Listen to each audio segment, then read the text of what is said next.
estamos de forma muy abstracta. Entonces Sí. nos podemos maldecir desde la computadora, enviar sentencias y todo. Ok. Sale pues. Bien, vamos a ver el siguiente corto de película. Ajá. ¿Qué les parece si ya después comentamos y vamos haciendo ya el cierre de esta materia Ok. de competencias educativas? ¿Qué les parece? Muy bien. Sí, Sale, está vale. bien.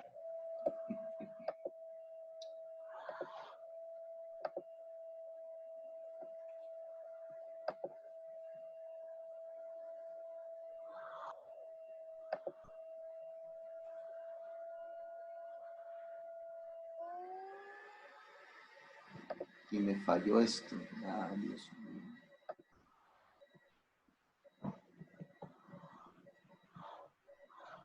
Bien, mientras estoy cargando aquí la película, platícame, profesora, ¿cómo te fue con el texto de Díaz Barriga a nivel universidad, las competencias? Pues que en ese sentido, pues tiene mucha razón que antes se manejaban más, bueno, no me imagino, son por los trabajos que nos dejaban, entonces nosotros teníamos que introducirnos más en ese mundo de la investigación, ¿no? Porque no tenemos ya acceso aquí a las bibliotecas. Entonces, pues la gente que tenemos internet, computadora, pues nos iba bien, pero los que no tenían que buscar los accesos a la información pues en otras pues en otros lugares, ¿no? Como los ciber que están ahorita, en realidad son muy caros, ¿no? Porque la hora 10, 15 pesos, más aparte de los trabajos que teníamos que hacer, pues en realidad sí es como dice ahí el texto, ¿no? Es muy costoso, ¿no? Entonces, pues ahí nosotros somos autodidactas, porque ahí en ese sentido nosotros tenemos que hacer la investigación, tenemos que buscar las plataformas, a dónde dirigirnos, porque ahorita ya es con las tareas o adentrándote más, te ves ahí en el sentido de que no nada más en ciertas páginas se encuentran esos textos, o sea, vaya que son verídicos, tenemos que buscar 2 o 3 informaciones para que coincidan, que hable lo que necesitamos. Este, Totalmente. este fue lo del texto. Y sobre todo, textos que tengan certeza, que no Ajá. hablen de fantasía, sino que tengan realismo, más en el ámbito de la docencia. Por ejemplo, ahorita tanto se habla del modelo chileno, tanto se habla del modelo Ajá. Finlandia actualmente. El modelo de China también ahorita lleva un porcentaje altísimo en lo que es la prueba de PISA. Pero bueno, de todos son generalidades, muy interesante lo comentas, profesora. Vamos a ver ahora sí el video, ¿ya pueden ver ahí? Sí. Okay. Ahí le suben a su volumen, por favor. Sí.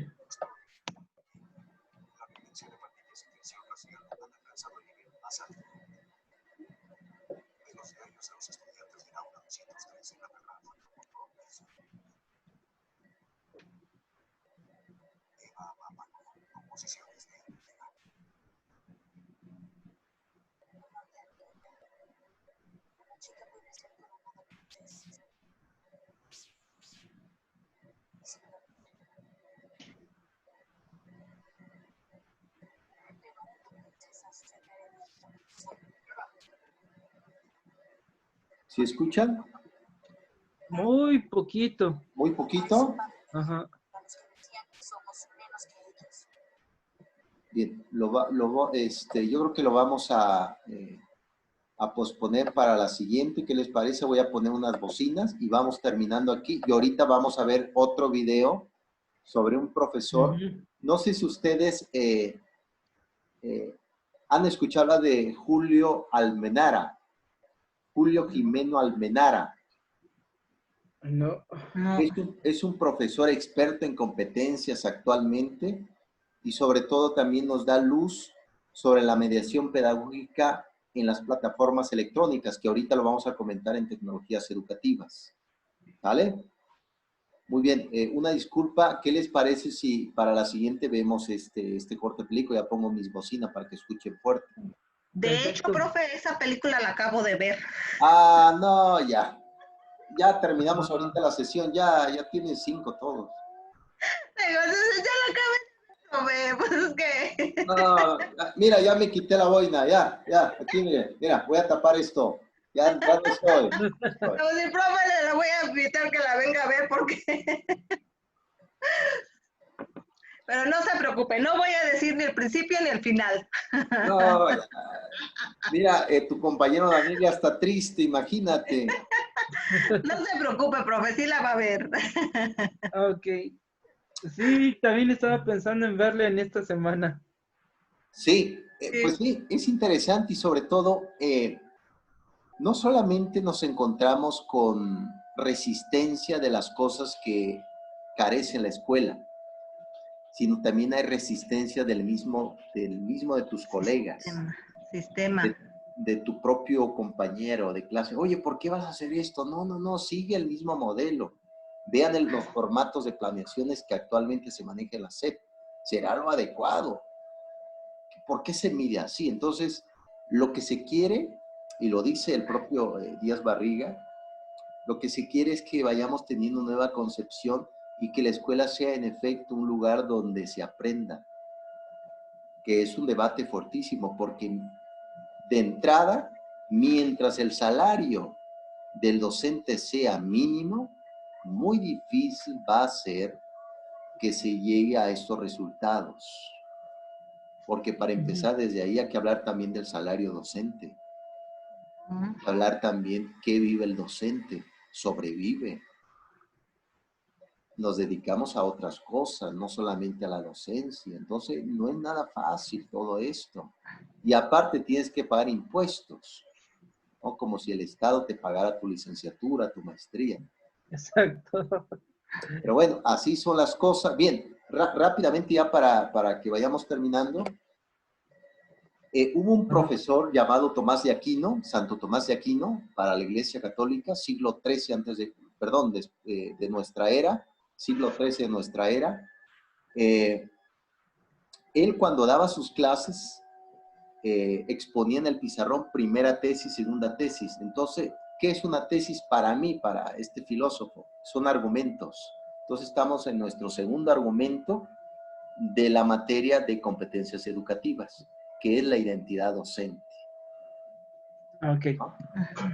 La identidad docente. Por ahí existe una película, creo que es de Pedro Infante, donde llega un hombre que le dice, ya llegué vieja, ya me voy vieja, no sé si lo han visto. Sí. No. Ese hombre es un ecléctico, se dedica a muchas cosas. Pues así es a veces el docente, ya me voy, ahora qué vas a decir, soy velador, ahora que eres, soy espía. No, hombre, un sinfín de cosas. Esa es la identidad docente.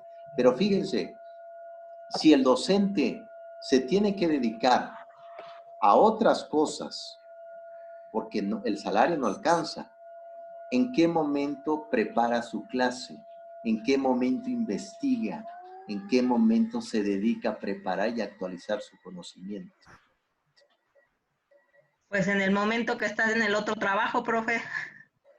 Sí, a lo mejor. Vas pensando en qué vas a hacer mañana y qué es lo que tienes que completar y llegas en la noche y lo haces y así. O sea, Sí, o en el camino vas pensando, mañana mi planeación, sacas tu hojita y ahí empiezas a ponerle rápido lo que va a hacer mañana, las actividades, las completas. Pues es que es así la vida, realmente así es la vida de nosotros y sí es cierto.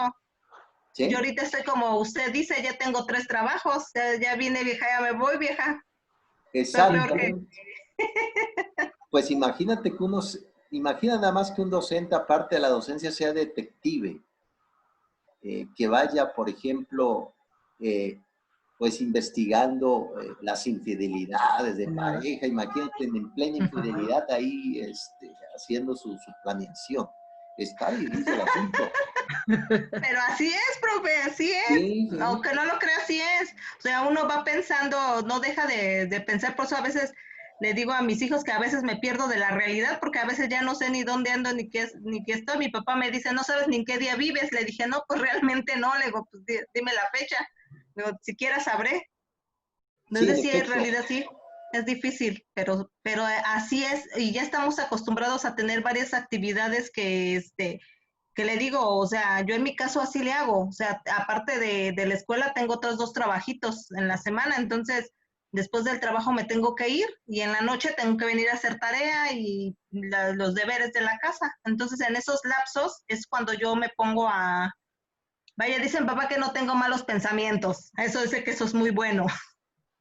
Estás ocupada, y yo creo que a veces tenemos mucha ocupación, pero poco beneficio de ello.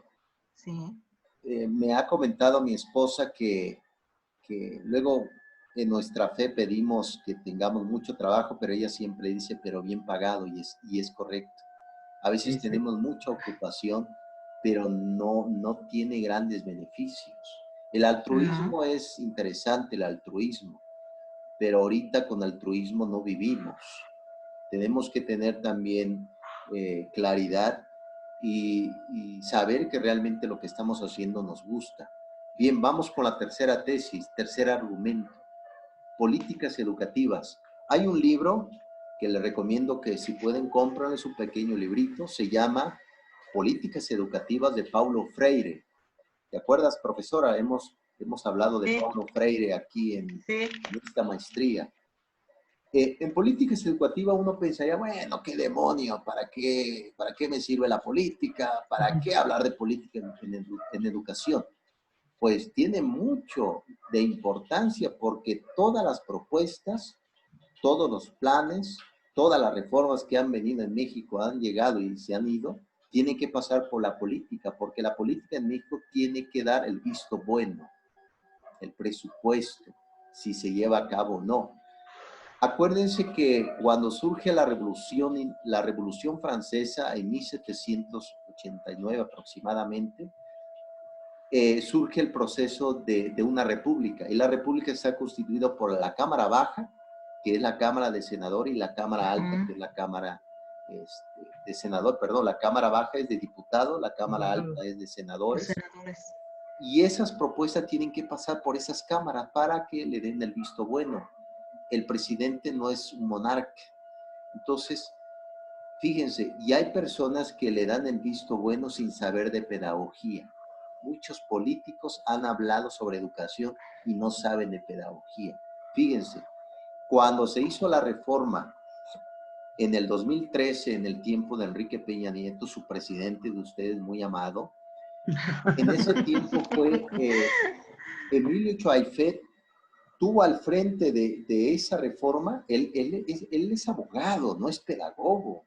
Entonces, es como si yo, filósofo, oye, profesor, hazte unas normas. Bueno, yo soy filósofo, yo no sé de estas leyes, normas y demás. Entonces, es difícil, ¿no? Entonces, por ejemplo, profesor Daniel, tú eres abogado, pues eres experto en eso, pero imagínate yo, filósofo, ¿no?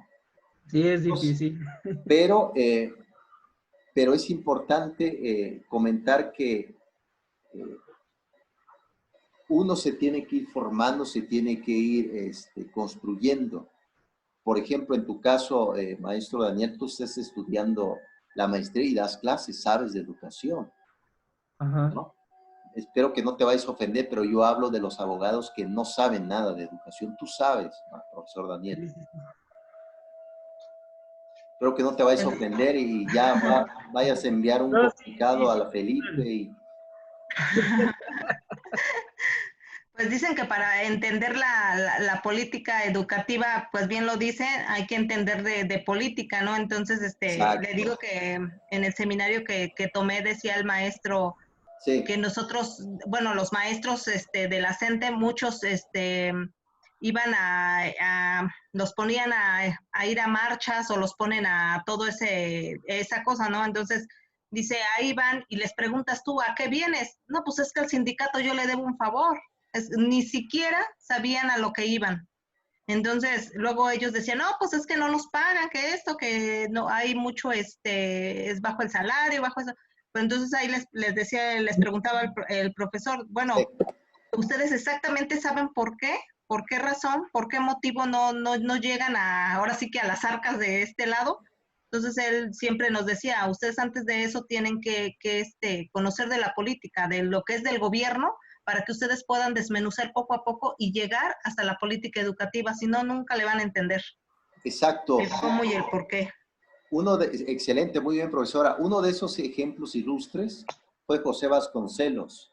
Vasconcelos fue abogado, fue de origen oaxaqueño, fue el primero en ser secretario de Educación Pública de la SEP. ¿Se acuerdan el tiempo de Álvaro Obregón cuando se funda la SEP?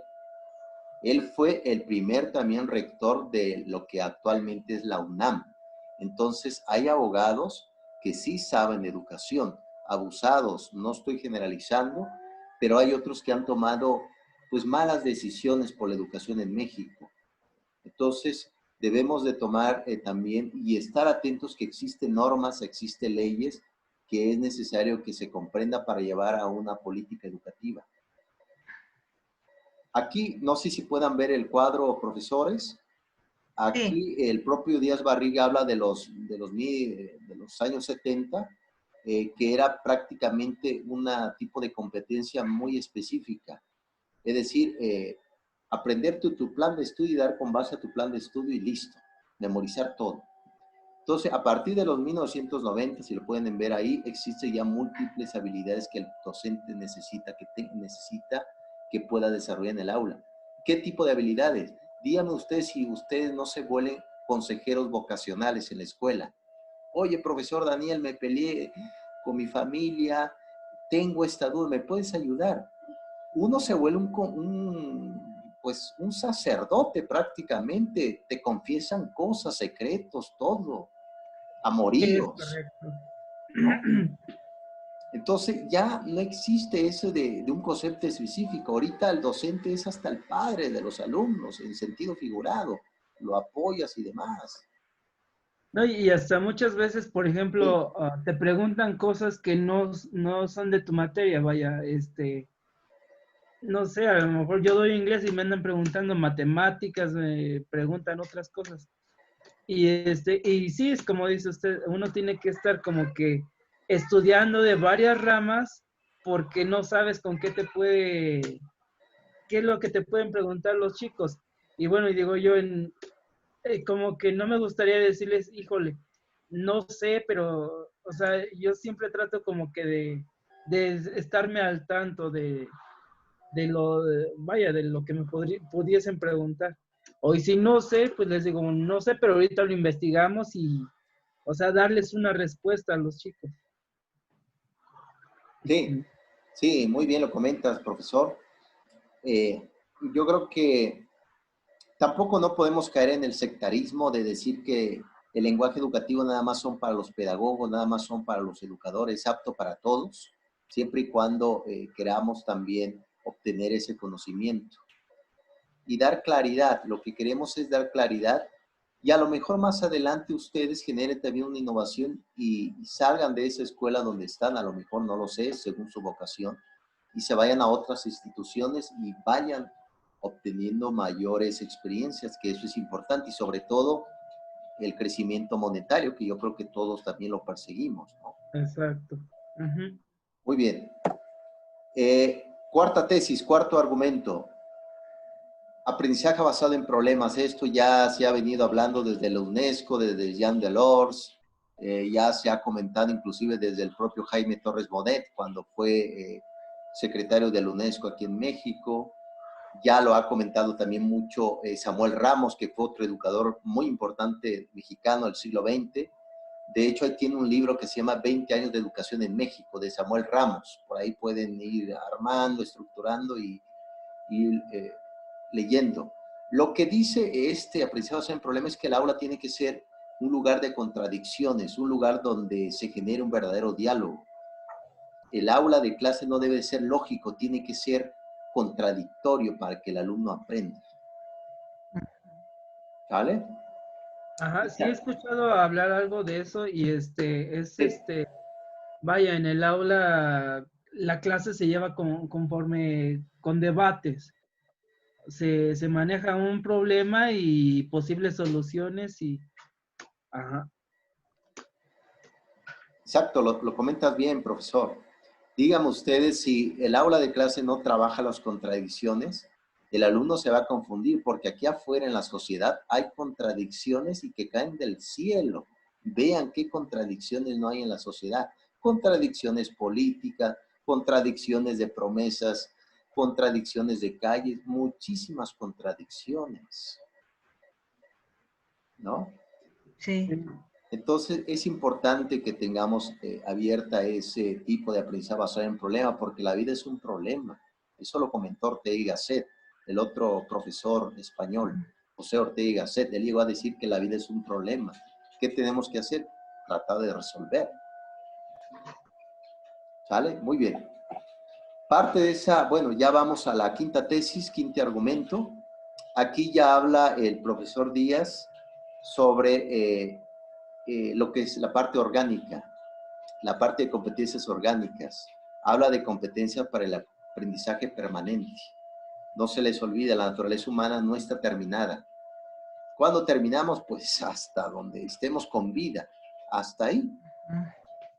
He ahí la importancia también de una educación también en adultos mayores de la tercera edad. El CONAF, el Consejo Nacional de Fomento Educativo, que surgió en los años 80, el objetivo era eso, educar también a las personas mayores, que sepan leer, sobre todo que se den cuenta del engaño. La educación te ayuda también para darte cuenta del engaño, de la mentira, y que no jueguen contigo. ¿Cuántos hacendados se acuerdan de la caja de raya en los años del Porfirio Díaz, del porfiriato? Sí, ¿Se tenías que acuerdan que cuando muere cumplirte. Sebastián Lerdo de Tejada en 1876? Bueno, ya deja la presidencia Sebastián Lerdo de Tejada. Anteriormente había muerto Juárez, que por ahí supuestamente murió de un paro cardíaco. Viene el gobierno de Sebastián Lerdo de Tejada, pero viene también la presión de Porfirio Díaz. Y a raíz de Porfirio Díaz surge lo que se llama las cajas de raya. Era puras casas hacendadas, que tú trabajabas todo el día en la cañería, ibas tú a la caja de raya y te decían, bueno, te voy a pagar determinado peso, pero como necesitas azúcar, como necesitas café, aquí mismo te lo pago y no te preocupes, te doy fiado. Entonces el trabajador, como desconocía de la educación, no se daba cuenta que lo estaban engañando. También sirve para eso la educación, para darte cuenta. Sí, Competencia para el aprendizaje permanente, el manejo de la información. Oye, qué interesante es esto. Díganme ustedes si no nos hemos frustrado una y otra vez cuando no funciona el mentado equipo, cuando el celular no funciona, cuando se fue la luz. Ahorita mi computadora ya se estaba destruyendo. Imagínate. ¿No, profesor Daniel? sí. Bien. De hecho, como le decía, yo me frustré la semana pasada porque estaba usando el teléfono, pero ya con la computadora, pues ya mejor. Sí, sí, exactamente, sí. Pues mira, profesores, buscamos también la forma de hacer cosas buenas. Me refiero al ámbito de una buena práctica. Pero no se les olvide esto, y se lo digo como profesor, como también como en el ámbito de la experiencia educativa. No siempre vamos a tener buenas clases. Hay momentos que vamos a tener una clase horrible y que vas a decir, maldigo la docencia. Todo lo que preparé me salió mal. Los alumnos hoy tuvieron nada adecuados para el aprendizaje, no tuvieron receptivos. Entonces, hay momentos que salen buenas clases y hay momentos que salen malas clases. Entonces, tenemos que tener esa competencia de manejo de situaciones, como dice Díaz Barriga. No se desesperen, no siempre vamos a tener buenas clases. Nosotros nos equivocamos también. Un docente se equivoca. Nos equivocamos de fecha, nos equivocamos de conceptos. ¿Qué vas a hacer en el momento de equivocarte? Discúlpeme, jóvenes, me equivoqué, Estela. Yo me he equivocado muchas veces. ¿Qué vamos a hacer? Si un alumno te corrige, profesor, es esta la información, ¿qué actitud vas a tomar? Eso es importante que tengamos también presente, profesores, y que en esta quinta tesis la propuesta curricular es eso, el concepto de situaciones, la parte genérica, de competencias. ¿Vamos bien hasta acá? Sí, Sí. Bien. Hay un profesor suizo, yo lo he leído, se llama Philippe Perrenot, es suizo, ha aportado mucho, por ahí tiene un tratado de las 10 nuevas competencias para la enseñanza. Porque acuérdense que las competencias ya en su momento la UNESCO lo habló, en específico Jean Delors. Aprender a convivir, aprender a hacer, aprender. Esos son aprendizajes de competencias. Pero Philip dice, no, tiene que haber otro tipo de competencias. Por ejemplo, implicar a los padres, informar. Fíjate qué tan importante ese tipo de competencias. ¿Informar para qué? Para que el padre de familia, los padres estén también dándole seguimiento a sus hijos. ¿Qué está pasando en la escuela? ¿Por qué quiere dejar la escuela este alumno? ¿Qué pasó con el docente? Hay actitudes extrañas del docente al alumno. No sé si a ustedes les ha tocado clases abiertas para los padres de familia también, donde los padres están presentes y ustedes dan la clase. Sí. ¿No? Sí. Esta es la parte, utilizar nuevas tecnologías. Este es nuestro coco, profesores. Este es nuestro coco. Esto es, y sobre todo monetario, es un coco monetario. Bueno, es algo que lo voy a hacer, pero no. Organizar la formación continua, esto es importante. Estos libros que luego nos aconsejamos entre 1 y 2, por ejemplo, ahorita tu profesora, que no nos diste realmente una solución, dijiste que lo regaló a alguien, y a alguien, pues regalen el libro, ¿no? Pues sí, así es. ¿No? Sí. Oye, esta cosa también de animar las situaciones de aprender, qué difícil. Imagina que tuviste un mal día y vas a dar clase. Qué difícil es animar a los alumnos. La parte más difícil. Porque el alumno espera de ti algo, ¿no? Emoción. Uno tiene que ser juvenil, pueril y todo. Llega un momento que demonio. Entonces, les aconsejo que le echen un vistazo a Perrenot para que vayan dando cuenta de algunas variables. También pueden consultar a Rap Taylor. Es un experto de currículo de Estados Unidos, Rap Taylor. La otra profesora también se llama Hilda Taba, la pueden consultar. Hay otra profesora argentina que se llama Marta Rato. Ella tiene un libro que se llama Diseño Curricular. Ese libro es fantástico, de hecho lo compré hace poco, de Marta Rato, y ahí se van a dar cuenta cómo está constituida la escuela, cómo se diseña todo. Porque no se les olvide, si hablamos de competencias y se lleva competencias al aula de clases, pero el currículo no es competencia, se viene todo abajo. Si el currículo escolar no es competente, todos tus planes, todo se va abajo. Y aquí hablamos, de hecho lo comentaste, profesor, en tu trabajo que lo leí, hablabas de la Torre de Babel, ¿te acuerdas? Acuérdense que los judíos tienen 35 libros en su Biblia. Los católicos tienen 73 libros en su Biblia. Los judíos tienen una parte que le llaman Torá, que significa la ley. En esa Torá viene un libro que se llama el Génesis. ¿Qué pasó en el Génesis? El hombre empezó a construir, quería llegar hacia Dios, y Dios castigó a esa sociedad. ¿De qué forma? Cambiando su lenguaje. Ya no se comprendían entre ellos. La comunicación, el código ya no existía. Ese simbolismo lo toma el profesor Díaz Barriga para que nos dice, ¿cuánto de nosotros no hemos escuchado a los jóvenes en un tipo de lenguaje que no comprendemos, un código que es desconocido para nosotros? Si ese código es desconocido, ¿cómo te voy a poder ayudar si no te comprendo? Exacto. No te comprendo. No sé lo que estás diciendo. Eres una torre de Babel. No sé. Es difícil.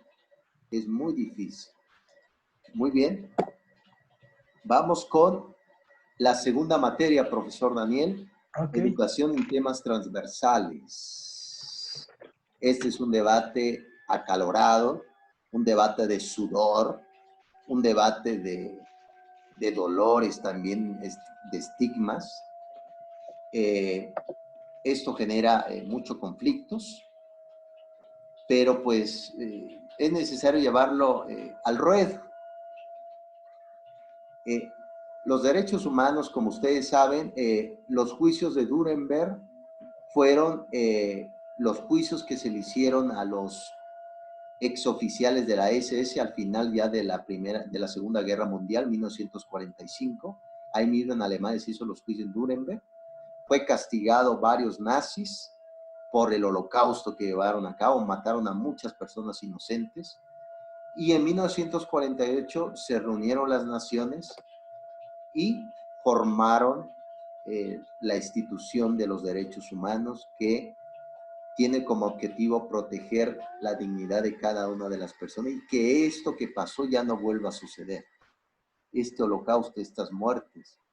Pero actualmente estamos perdiendo territorios. ¿Por qué? Porque díganme ustedes si el caso del racismo sigue todavía fresca, ese tipo de fenómeno, o ya es un tema pasado. No, es como lo comentábamos bueno, en la última sesión, el racismo es algo que sigue latente, y no solamente platicábamos que en Estados Unidos, pero sigue vivo en todos los lugares, vaya. Y no solamente por el color de piel o por la situación económica, está en todo, ¿eh? Ahora sí que es como dicen por ahí, es omnipresente, está en todos lados. Entonces, bueno, pues es algo que siento yo que no, desgraciadamente nunca va a terminar. Y como dice usted, no nada más es en el color, en las personas, los lugares, sino que también ahorita se me vino a la mente, ¿no? Que ahorita el país lo han invadido mucho los colombianos, ¿no? Entonces, yo al oír colombiano me imagino droga, me imagino todo lo ilegal, ¿no? Entonces, desde ahí, ¿qué haces? Tú dices chino, ¿no? Como que ahí no, ni volteo, ¿no? Entonces, ahorita se me vino a la mente que también eso es racismo, ¿no? Que yo ya estoy etiquetando a la persona sin conocerla. Exacto. A lo mejor puede ser una gente honesta, ¿no? Entonces, pero yo ya estoy, ahora sí que ya estoy siendo racista. Sí, Entonces, no nada más es esto del color ni de política, entran muchas cosas. Sí, interesante el cuestionamiento que comentan profesores. Lo que sí debemos de comprender es que el racismo no es algo innato, es algo aprendido. Se aprende a través ajá, de conductas imitativas, a través de observaciones, comentarios en la propia casa también. En algún momento todos yo también, porque no tenemos esa pulcritud de decir que no, pero hacemos todo lo posible por hacer lo correcto. Pero dígame si no, en la escuela se da también cierto racismo. Los jóvenes Sí. también hay cierta depuración. Oye, quiero entrar a tu grupo. No vas a entrar a mi grupo porque eres de este estatus, también de racismo. No entras a este grupo porque eres homosexual. No quiero que entres a este grupo porque eres lesbiano. Entonces, esa gran diversidad que vivimos, el docente lo tiene que abordar y dar a entender a los jóvenes, a los niños que vienen apenas, que eso no es correcto, que lo que cuenta son los vicios y virtudes de cada persona. Una persona sí es superior a otra, sí, pero en las virtudes. Una persona es inferior a otra persona, sí, pero en el concepto de los vicios. Entonces debemos de entender eso. Hay mucho que trabajar. Muy bien. En esta materia vamos a revisar al profesor José Tubilla. Es un profesor que ha dado clases en la Complutense de Madrid, que fue el texto que revisaste ahora, profesora, la tarea que me enviaste. Vamos a ver qué dice el profesor José. ¿Qué les parece, profesores? Sí. Ánimo, ya casi terminamos, ¿eh? Bien. Primera tesis, primer argumento del profesor José Tubilla Rayo. Dice, primera tesis, el buen salvaje. Como ustedes saben, hay un gran debate educativo. Hay un libro que ya les he recomendado a ustedes, de José Manuel Villalpando Nava. Es un profesor normalista, interesante profesor de México. Ha escrito un tratado de historia de México. de Editorial Porrúa, no Miguel Ángel Porrúa, porque ese es otro. Es Porrúa. Y la primera tesis, ¿qué es? Si ustedes analizan, por ejemplo, la historia de México en la época de la conquista, que se da ya a partir de 1521, empieza el periodo de la colonia de 1521 hasta 1821 con el Plan de Iguala de Agustín I, aquí en México, Agustín de Iturbide. En ese proceso de la colonia hubo una obediencia, hubo un consenso como de una autoestima arrastrada. Eso lo comenta Samuel Ramos y el profesor Antonio Caso en su libro El Bovarismo en México. Dice el profesor Antonio Caso, el mexicano, que dice que traemos una autoestima arrastrada desde la época de la colonia. Porque curioso, si por ejemplo tú has sido profesora, cuando vamos a otros lugares se le da prioridad al blanco, se le da prioridad al extranjero y al nacional. Hay como cierta desprecio, ¿no? Es el malinchismo que tanto se ha hablado, lo comenta Antonio Caso. Samuel Ramos también lo llega a comentar. Samuel Ramos tiene un libro que les recomiendo a ustedes, se llama El perfil del mexicano y la cultura en México. Ese libro lo habla muy bien de esa obediencia, de agachar la cabeza, que me siento menos. Ese fue el debate en la época en México.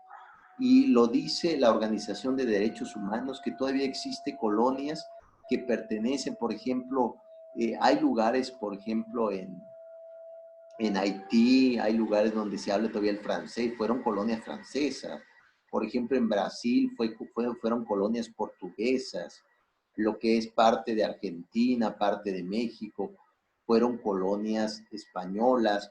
Estados Unidos, Canadá fueron colonias inglesas cuando se hizo ya la revolución en Estados Unidos. Ese tipo de colonias se dio la esclavitud.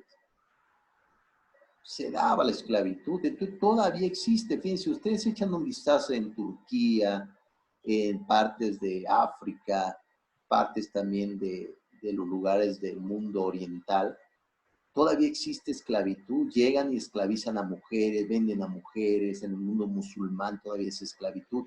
Es un trabajo que nos queda mucho que trabajar, dice el profesor José Rayo. Entonces todavía existe todavía el concepto de esclavitud, el concepto que está vigente todavía. Y no vas a ver a alguien que traiga una cadena arrastrando. Hay una esclavitud de la mente. Aquí está la esclavitud, aquí en este proceso. Hace falta mucho que trabajar. Entonces, el tema del derecho humano es un tema no terminado. No terminado. Hace poco sucedió, no sé si ustedes hayan escuchado hablar del conflicto que existe entre Palestina y Jerusalén. Sí. Le llaman la Franja de Gaza. ¿Por qué? Porque los palestinos, muchos son musulmanes. Ahí en Jerusalén están las 3 religiones, ahí en el mismo lugar. Donde antes fue el Muro de los Lamentos, donde está el Muro de los Lamentos, que fue el templo del rey Salomón destruido en el año 70 por Roma. Lo que queda es del Muro de los Lamentos. Ahí mismo está una mezquita musulmana y al lado hay un templo cristiano católico. Entonces el pleito está fuertísimo. Entonces hace poco vimos el conflicto de la Franja de Gaza, que salen de ahí de Jerusalén y se van precisamente a Turquía. Entonces vemos fotos muy tristes de inmigrantes que pierden los derechos humanos. Pero muy bien, jóvenes, se va a terminar ya la sesión. ¿Qué les parece si tomamos otros 15 minutos y ya terminamos? Sí, sí, está bien. ¿Vale? Muy bien, muchas gracias. Ahorita nos vemos. Ándale. Vale, vale.